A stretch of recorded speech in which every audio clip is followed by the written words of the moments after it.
Hello and thanks for joining us for this WTTW News Special. I'm Brandis Friedman. Tonight we're looking at what's driving so-called teen takeovers, the large gatherings that can become disruptive and even violent. A look at law enforcement's work to prevent them, as well as their response when they do occur. We'll also unpack alternative efforts to keep kids busy and safe this summer. We'll get to that in just a moment, but first off tonight, more fallout in the wake of the botched Broadview 6 case. 111 former U.S. prosecutors are blasting Chicago's U.S. Attorney Andrew Boutros in an open letter, claiming he has, quote, tarnished the reputation of the office. The group, whose experience spans some 7 decades, say they're concerned about the mass exodus of prosecutors, grand jury irregularities, and breaches of trust with judges as more and more cases have fallen apart under Boutros' leadership. The group did not call for his resignation, as have some elected officials. A spokesperson for Boutros did not immediately respond to our request for comment, but for more on what Boutros has said about the Broadview 6 fallout, you can visit our website. Public health workers will be out in force this summer to help prevent drug overdoses. Through September, the city's Summer Injury Prevention Initiative works across 27 community areas, focusing on those that typically experience the highest levels of violence and overdose-related harm in the summer. Trained outreach teams will canvass those neighborhoods, providing the OD reversal drug naloxone and offering to test street drugs to check for dangerous adulterants circulating in the local supply.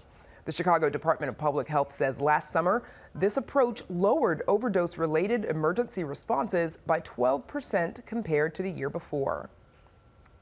Some of the Obama Center's littlest neighbors have a new playground to visit.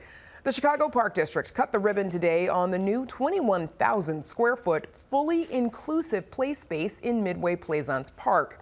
The playground is intentionally designed for use by children and adults of differing abilities, including ADA accessible swings and a slide with a transfer platform for wheelchair users.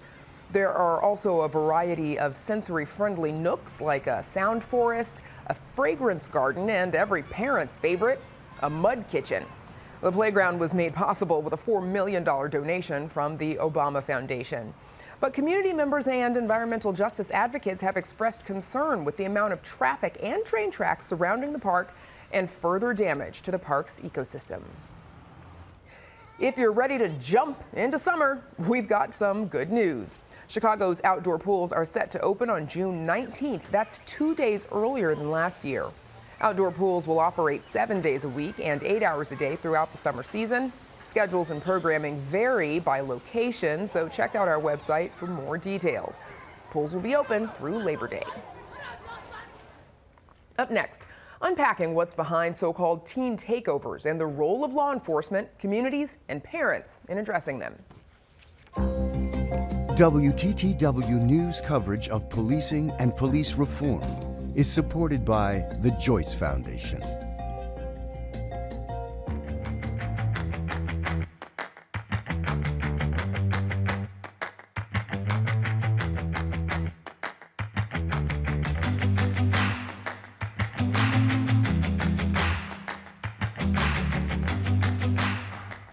For many Chicagoans, summer in the city means street festivals, outdoor music concerts, and beach days.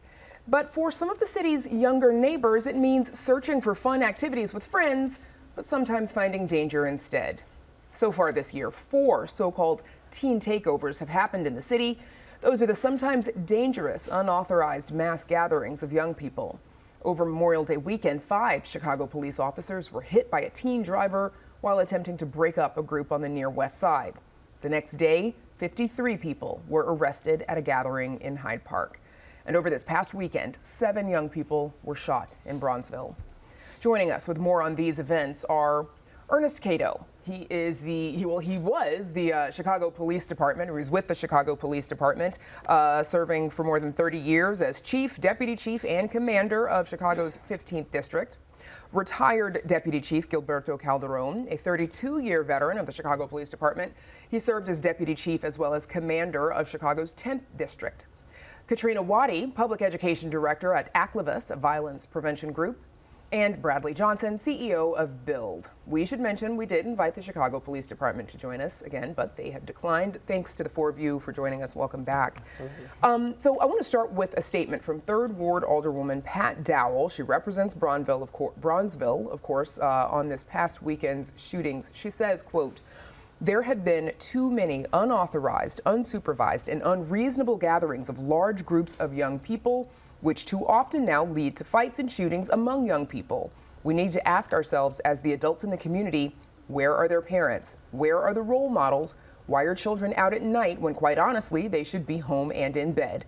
How are we failing our youth?" She goes on to say, parents must be accountable.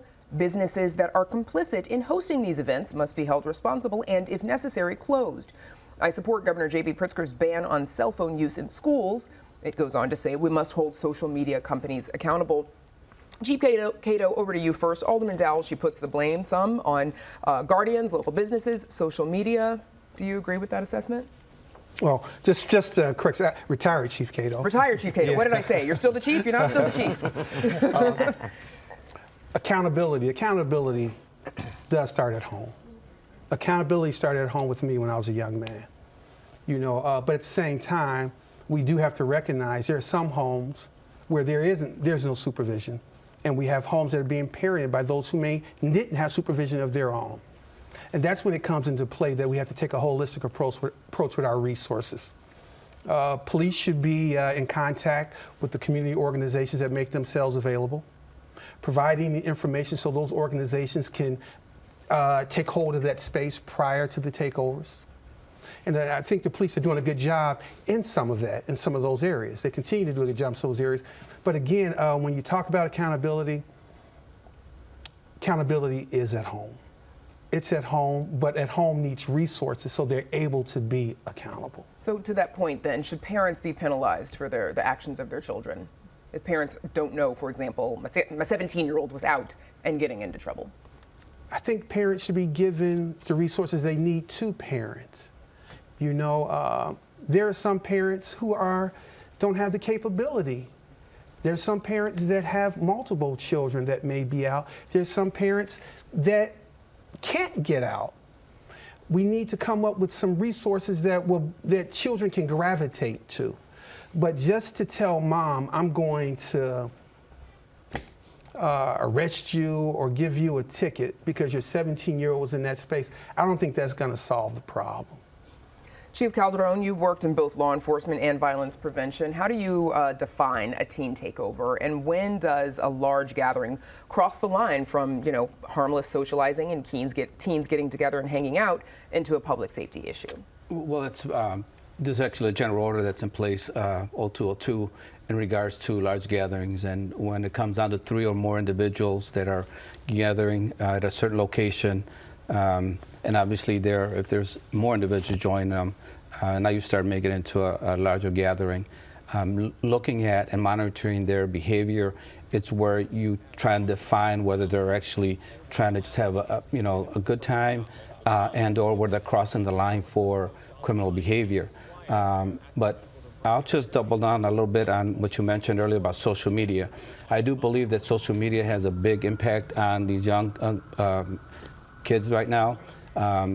I'll give you an example of some of the things that we used to do that I thought was very helpful, not only including the violence intervention organizations, but what we did was we incorporated the Bureau of Counterterrorism, and at that time I know Chief Cato was the chief, and what we did is we did look into open source social media platforms, and what we did discover was that the majority of the time is actually the same kids that are coming up with these ideas and putting them out there.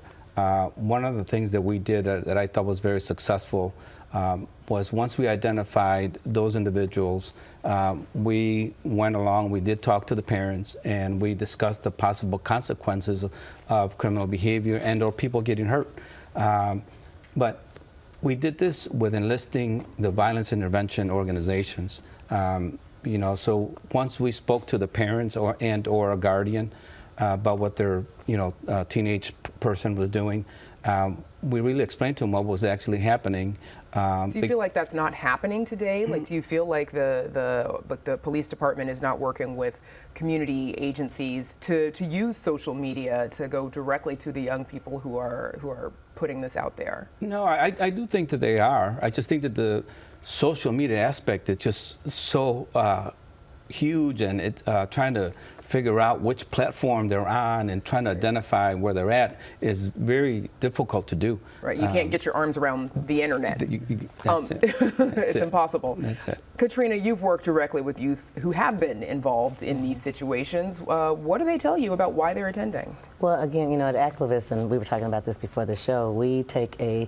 public health approach to violence intervention. And so, you know, it's all of us. It's parents, it's faith-based community, it's businesses, it's community residents. And so one thing that we hadn't seen is teens, you know, the young people weren't to me being talked to. And so we just hosted a teen takeover listening session last week. And so it was just really good to hear from young people on our youth advisory boards representing Fuller Park, Greater Grand Crossing, and Washington Park, and literally put them, I mean, it was a little overwhelming for them, you know, camera crews were there and all that, but to hear from them their perspectives on these teen takeover events. And so to your point, you know, the social media aspect of it, we've got to look at things that are appealing to them, even if we don't agree with them. So what do they say is appealing to them about this gathering?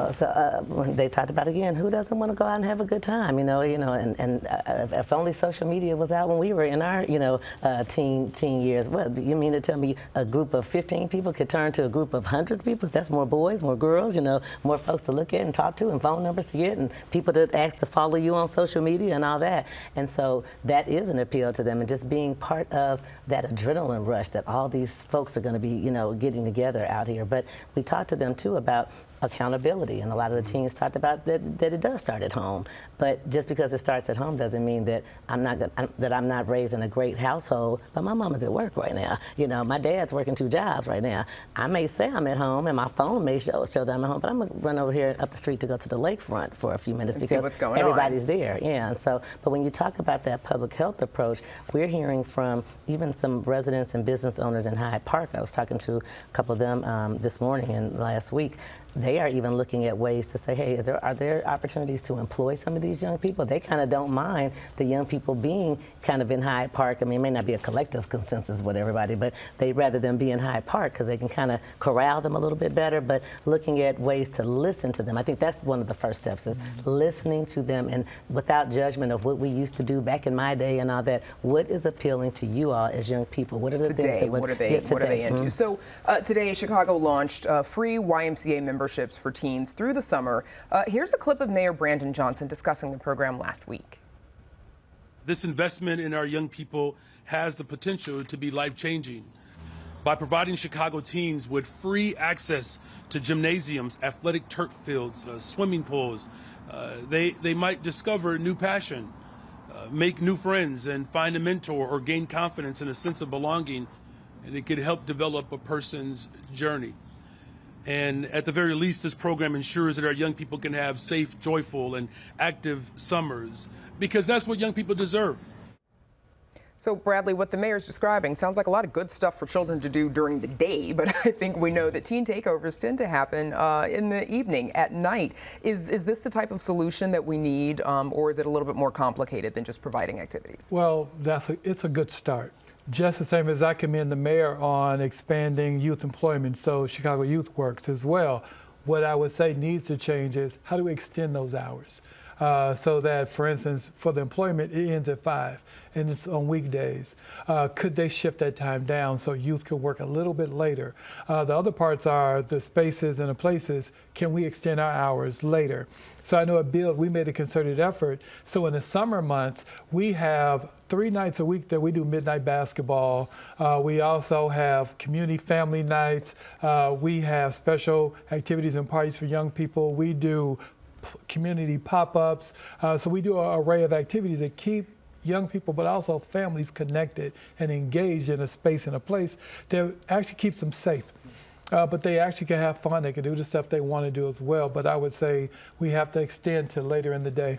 I would also imagine that, by employing young teens, now some of them, that paycheck needs to go home, right? It needs to help out. But for some of them, it's a little bit of extra money in their pocket, and maybe they can put that money towards the movies or an activity that might not get them in trouble, that they could afford. Yeah. Well, employment does a few things. I think for young people, it also exposes them and introduces them to their future. You can't just get there. You can't pop up and just have a job and have a life as an adult. So through summer employment, that gives them the exposure. Also, it puts caring adults in their path. So as they start to form those relationships, that starts to transform how they see themselves and also how they interact with the community. So I think that trust, respect, and all those things in this generation, you have to earn it. It's not just automatically given. And so I think the opportunity is there for us to open up spaces that we show that we really care about them.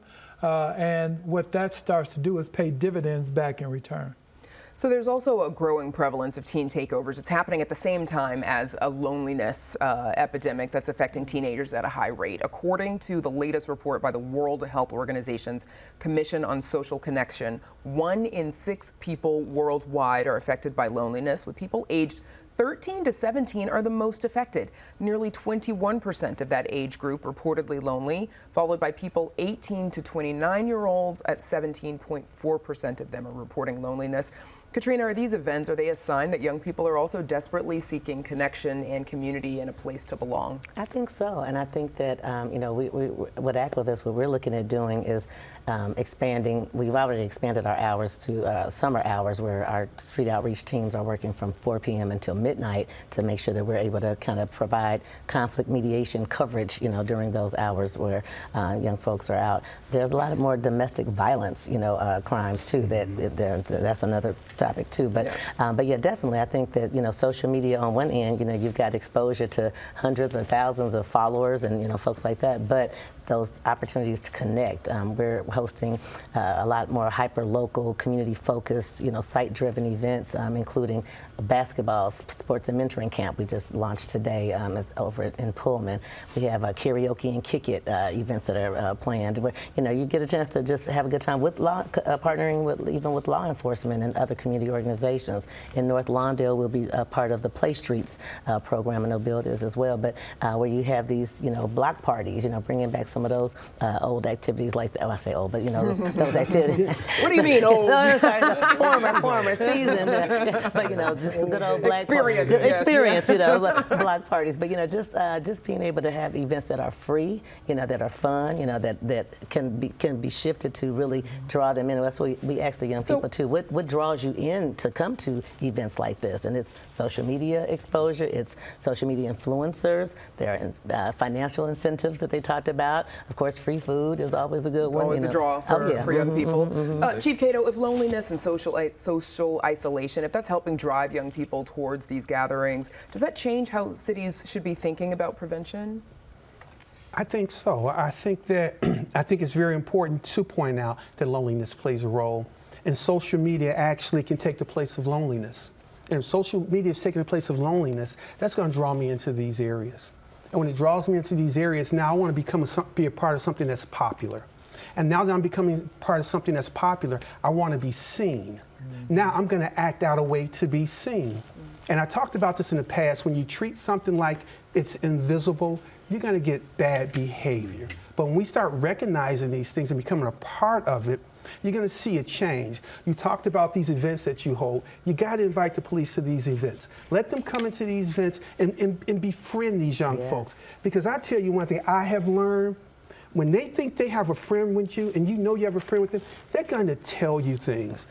We have to be more a part of everything in the city. The city is one community, and we have to start treating it like it's multiple communities. And we tend to do that.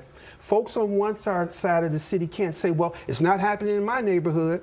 Well, I'll tell you one thing, if you ignore it, it will be in your neighborhood. So when someone says, well, why are you taking the resources out of here and you're putting it over there? You know why? Because they need it. And they need it because it's going to help you in the future. Our children, they're just not his children. They're just not her children, his children, your children. They're all of our children. And we have to start treating them that way. Give these kids the resources that they need. And I think we will see a difference. Chief Calderon, what happens when a takeover does happen? How should local police be responding?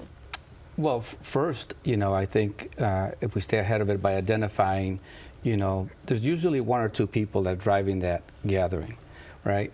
And I think that by utilizing the outreach violence interrupters and organizations, sometimes it's better to start off with, our partners, but combine that conversation together.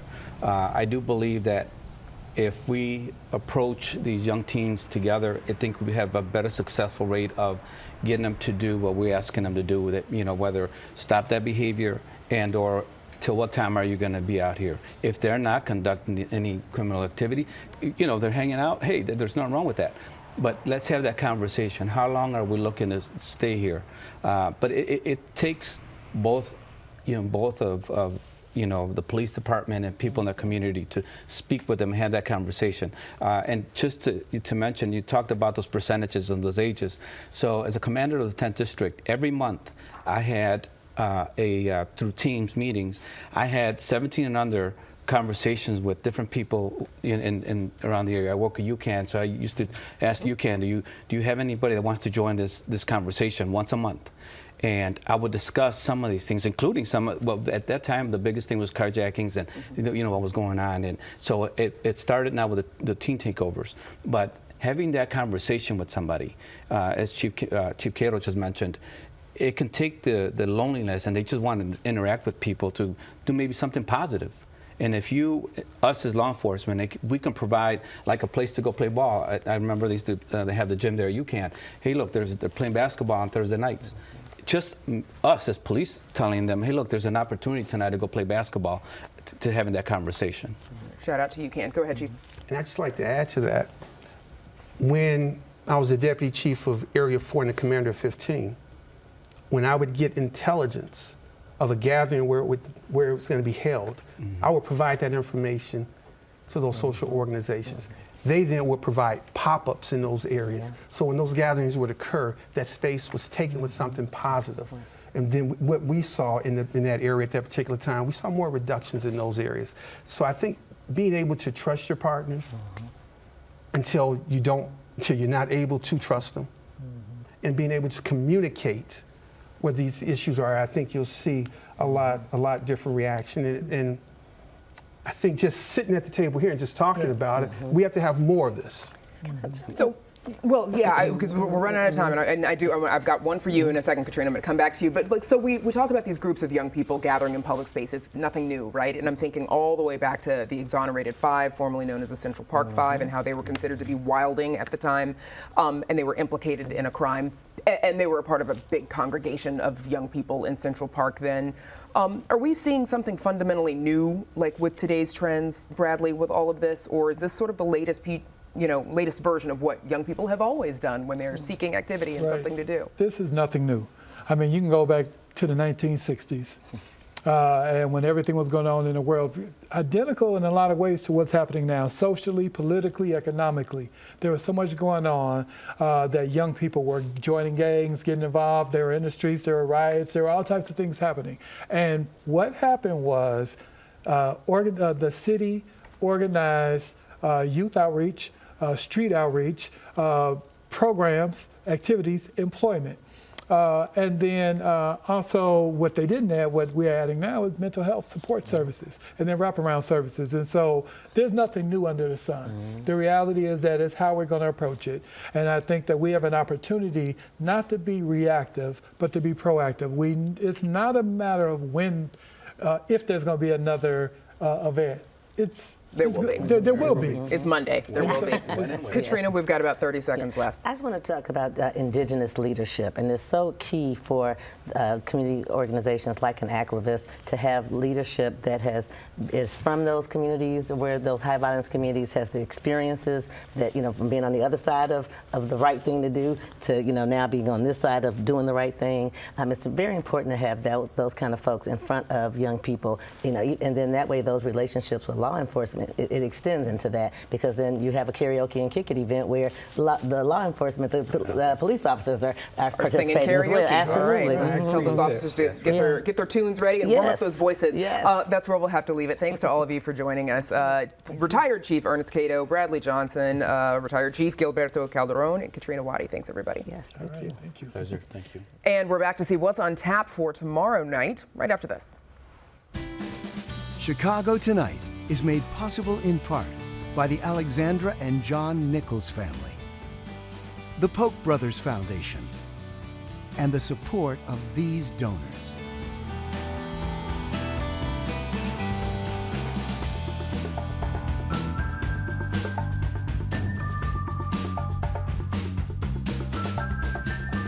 And that's our show for this Monday night. Stay connected with our reporters and what they're working on by following us on Instagram at WTTW Chicago.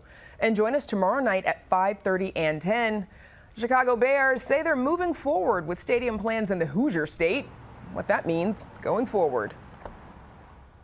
Now, for all of us here at Chicago Tonight, I'm Brandis Friedman. Thank you for watching. Stay healthy and safe, and have a good night.